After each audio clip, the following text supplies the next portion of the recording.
Awesome. Okay.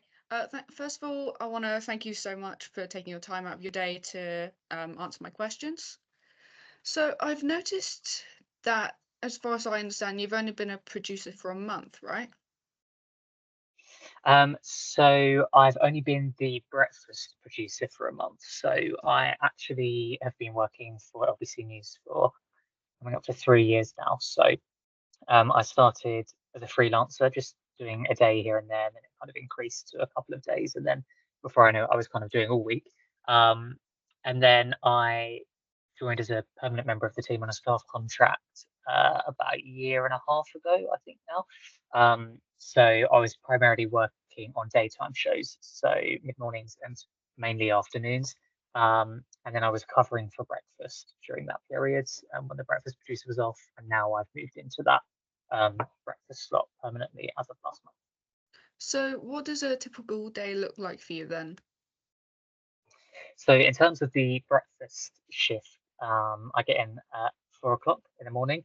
So it's an early start. And when I get in, I kind of have a look at the guests that have been booked by the previous day's team. So they'll book all of our guests for breakfast. Obviously, if there's anything breaking, then I can take care of that in the morning. But for stories that we know about, there'll be some guests booked in. So I'll go through, check all of their details. I'll write scripts and cues for the presenter. Lisa, who presents LBC News Breakfast, will get in about 5 o'clock. So by the time she's in, I should have all of her cues written for her, some info about the guests, so that she can sit down and prep all of her questions before she goes on air at 6. Um, in that hour between 5 and 6, I then put the program together. So I'm writing the scripts for the whole program, um, editing audio that we can play out as well. So when Lisa goes into the studio at 6, she should be able to read exactly what's on the screen in front of her, basically, like an auto cue. And then when the show is on air, I'm turning around guests, picking out any of the best lines to flag to bulletins or to other brands, making sure Lisa's got everything that she needs, reacting to any kind of breaking news, making sure that the show doesn't go off air. Yeah. Um, and yeah, and then we're off air at 9 o'clock, and then it gives us a bit of time to have a debrief. And then we have a planning meeting at 10 to look ahead to the next day. And then we repeat that. So I assume you have to be quite adaptable to change because there's different news on different days and there's different guests, that sort of thing. What other skills do you need to have to get into the media industry? I think in terms of working in the newsroom, at least, attention to detail and time management is really important. So LBC News has the premise. Technically, it's news in 20 minutes every 20 minutes, although we don't, strictly abide by that. But that's the idea. So you need to make sure that you're hitting the ad junctions at like 16 minutes past, and so on throughout the hour. Um, Bearing in mind how long Lisa spends on an interview and making sure that you've got enough content in there. Um, and in terms of attention to detail, Lisa is going to go into that studio at 6 o'clock and she's going to read what's in front of her. So there's not any room for half finished sentences or spelling mistakes or sentences that don't make sense. So um, you need to be confident that you're paying attention to every single, reading over absolutely everything that you do, and making sure that there are no mistakes in there. Obviously, inevitably, every so often you might pick up, one or two spelling mistakes, little things like that. But just having that attention to detail, and as you say, being adaptable is probably the most important one. Reacting to breaking news when you're halfway in a program, it can be a stressful environment in a Mm, newsroom. So being able to act under pressure is a really important thing. can imagine. It sounds stressful, but do you It's good enjoy fun. it? I do enjoy it. Yes, I mean, you know, in that 6 a.m. to 9 a.m. period when you're on air, it can be very stressful. It's the pressure is quite high, especially when there's breaking news. I mean, one good thing about breakfast is that actually you don't get that much breaking news during the Mm, program because it's kind of early on in the day, so it's enjoyable to be able to craft the program exactly how you want it, and then occasionally it all goes flying out the window, and you have to start from scratch when there's breaking news, which can be frustrating. But that's also the fun of it as well, being able to react in those environments. And it can get quite heated in a newsroom as well. People have mm. different ideas as to what they think is the right approach. Um, but I do enjoy it. I don't think I'd still be here, 3 years of doing it if I didn't enjoy it. And it's not for everyone. A newsroom environment or that stress factor. But if you're able to deal with stress well, you're able to work under pressure, then you're pretty sorted. So going back to the everyone having different ideas, how do you end up deciding on one single idea? Sure. So Lisa and I will have a conversation either in the planning meeting the day before if we know about the stories, or in the morning when she gets in about, for example, what we think the top story will be. I think once you've been a journalist for a little while, you kind of get the right idea about what there's not too much disagreement there, but occasionally there is, and it's just understanding each other's point of view and trying to find some middle ground to decide what the best course of action is, Mm. what the best treatment for stories are, what type of guests we want on, whether we want reporters, whether we want someone external, um, and yeah, just finding that middle ground. But I'd say for the most part, you're on the same wavelength. Um, you've seen the agenda, you know what guests are coming up, so it's usually quite easy to make that call. Out of the whole 3 years you've been at Global, what is like your most memorable or favorite experience you ever had? My most memorable experience was probably the Queen's funeral. So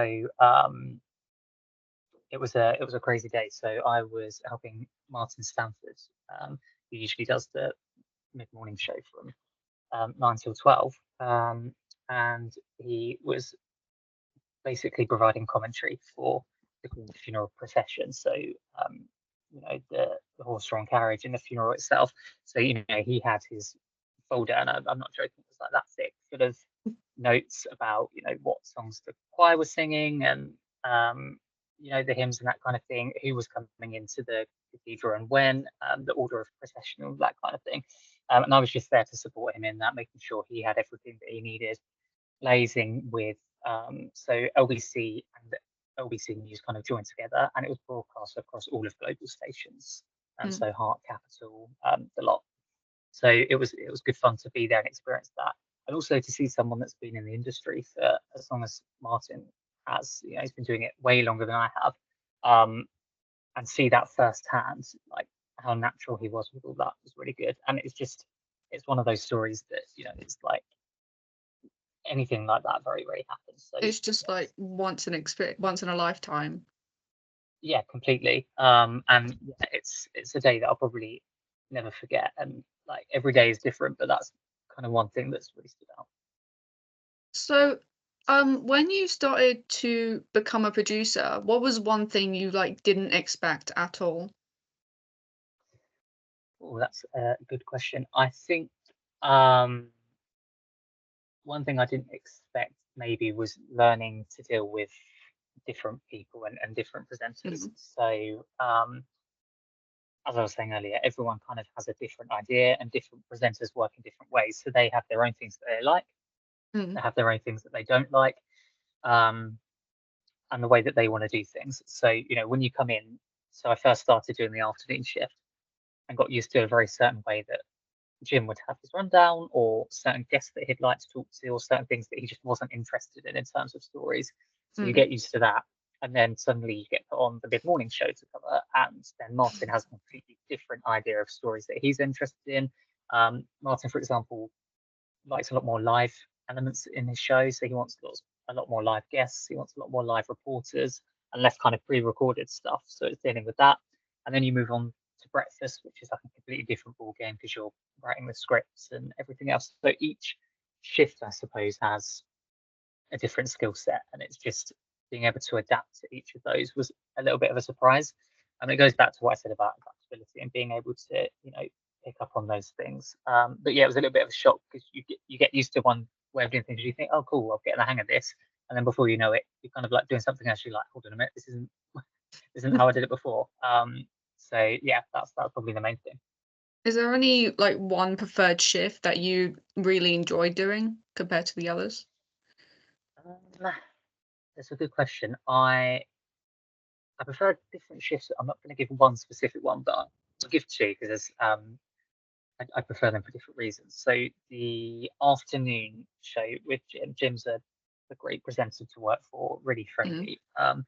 and it's just a lot of fun working on his program. He's quite relaxed about live guests, and something about Jim, which is really impressive, is he can go on air, and if there's breaking news and it's all a bit hectic, he sounds really calm on air. So it's quite good fun to kind of throw things up in the air if you need to, and Mm. try and catch them as they fall, which can sound a bit terrifying when you start working your radio, but kind of comes across really well to a listener because you get that breaking news element. You feel that it's live. You feel that all the cogs are turning. Yeah. Um, so that's good fun. Um, and I do enjoy breakfast because, as I say, you have a good idea when you come in. Like I'll be on the bus on the way in, just looking at the guests I've got coming up. So when you come in, unless anything breaks early on, you kind of know what's coming up. You can get your head around it. What's the best way to deal with this story? What are the best questions that we can ask guests? Mm. Is there anything I need to move about? What audio is kind of right for this? But then also you get the downside of breakfast, which is getting up at 2:15 in the morning. So Gosh. yeah, there's pros and cons to all of it. But yeah, and I enjoy them both for different reasons. Mm. Did you always want to like be a producer, or was there something else you wanted to do? So I didn't specifically want to be a producer, but I always wanted to work in radio since I was quite young. So I kind of went into a little community radio station Mm. called Sheppey FM, which is where I grew up when I was a kid, just by off Wow. chance. I was just being nosy and seeing what was in the building. And I kind of sat in the radio studio and just thought it was so cool Sounds to see. awesome. Yeah, it was so cool. And I was like, I wanted to go back, and then I did some like volunteering for the community radio station, and then yeah, and that was kind of that. And then I did my obviously I did my GCSEs at school, Mm. and then you obviously get the option of going to sixth form or college, and everyone kind of said like, oh, like you should go to sixth form, you should do your A levels. I was thinking like, so I do English. I'd probably have done a language in geography, but I wasn't particularly interested Mm. in any of them, but I knew that I wanted to go and work in radio, and that's what I had my mind set on. So I decided to go to college. I'm presuming very similar to what you're doing, and I did a TV and radio production course That's so for 2 cool. years. Yeah. So and even then, everyone was like, "Oh, I think you should have gone to sixth form because it will look better on your CV." And actually, I don't think it makes any Mm. difference at all. I think if you can get some experience under your belt and you've shown your interest all the way through, then I Yeah. think that's just as important. And then yeah, and then went to university and studied journalism, and then got into global, and it just so happened that it was a producer role. I always wanted to do news reading and bulletins. Mm. And I do bulletins occasionally sometimes, which is good fun. But actually, like I kind of fell into producing, and I love that way more than I thought I would. So it's worked out well. It's worked out well. Sounds that genuinely that sounds awesome and very similar to what I do as well. Nice. What course is it that you're doing? I take journalism. Okay, nice. And how are you finding it? It is genuinely awesome. So it's basically like content reduction and the NCTJ combined. Oh, nice. So how old are you? 16. 16. You're doing your NCTJ already. How are you finding it? Surprisingly not that difficult. We're getting into media law at some point. I'm not too excited for that, but Yeah, it's. Do you know what? The media law actually isn't too bad. Like, just take some notes. It's you learn kind of about like all the boring stuff about how councils work and how local government works and all that kind of stuff. But actually, it's quite interesting. Have you done any shorthand so far? no, we haven't. I don't think we learn how to do shorthand. I want to learn though. Fair enough. It's a good skill to have. I mean, if you want my complete honesty, I don't use it now because I don't need to, because I'm editing audio and I'm like I've got audio recordings of everything, so I don't need to be taking shorthand. But I Yeah. still remember it, and it's a good skill to have. And if, for example, like the reporters that go out court reporting, if I was to ever do some reporting shifts, like you always remember it. I might not be quite as quick as I used to be, but it's Mm. a good skill to have. But yeah, that's impressive that you're doing your NCTJ already. That's great. I mean, it is. It's awesome. So, one more question. Yeah. Have you got any advice for young people wanting to get into the industry? Yeah, my main piece of advice, and I kind of say this to anyone that asks, is Just, and it's probably something you've heard time and time again, is just keep pushing for experience. Any experience you can, whether that's paid, voluntary experience, even if it's something that you're not massively interested in. Like Mhm. I knew that I wanted to do radio, but I got work experience in like newspaper newsrooms. Mhm. And I knew that I never wanted to go and do print, and I wrote some articles and stuff. I just didn't particularly enjoy it, to be honest. But having that experience under your belt to show you've been in a newsroom environment, you understand how that works. You can go and interview people, you can write stories, and you can Mhm. adapt to how that works. Um, and I mean, the main piece of advice that I was given, to be fair, I went into it was Heart in Kent at the time, which was in Whitstable. It doesn't exist anymore. Um, but I met one of the producers there, and he said, just keep pushing for Mhm. experience until they literally can't say no anymore, and they get fed up with hearing from you. Basically, keep pestering them until they think, I've been saying, just get this kid in and to do some work Yeah. experience. Which is kind of what I did, to be honest. Just pushed the guys in the newsroom for work experience. Managed to get some, then COVID happened, and it kind of all flew out the Mhm. window. And then as soon as lockdown finished, I was like, don't forget about that work experience. And then that's how I kind of got into the newsroom here. So yeah, that would be my main piece of advice: just keep pushing for work experience, get as much under your belt as you can, and it looks great on the CV. Exactly. Yeah. Awesome. Thank you so What have much. you? I was just going to ask what kind of experience you've done so far. I presume, like being at the Global Academy, you get to work in the studios and stuff anyway. Yeah, so I originally had my own radio show, but then I went to Global HQ, and Yeah, Lucy Bacon was speaking about producing, and I was like, very this is nice. exactly what I want to do. So I quit my radio Yeah, show and I started producing for someone called Acacia Daniel, who does Monday and Wednesday 4 till 5, live yeah, shows mostly. So don't get home till nice. around 7. Waking up at Yeah, 6 in the morning is great. But yeah, that's it's right. really If good you're fun. enjoying it, then it's good, isn't it? And she is soon starting a podcast. Oh, nice. Well, yeah, if I went to anyone, but that's also a great thing as well, because like that's the big thing here in the newsroom, pushing podcasts at the moment. So Mm, like, yeah, get as much experience with that as you can and editing all that kind of stuff. yeah. You'll be good to go. Awesome. All right. Thank you so much for your time. I really appreciate it. And you gave some amazing answers. No worries, all good. Yeah, and if you need anything, just drop me an email if you want to chat again, anything like that. And if you want, I can send over a couple of email addresses for the news ads here for work experience or something like that, if that's Oh, that'd be a helpful. good idea. Yes, please. Yeah, I'll send them over to you now. But yeah, if you need anything, then just drop me an email. I'm happy to have a chat. Will do. Thank you so much. Cool. All right, good chatting, Have a, guys. have a good day. Take care.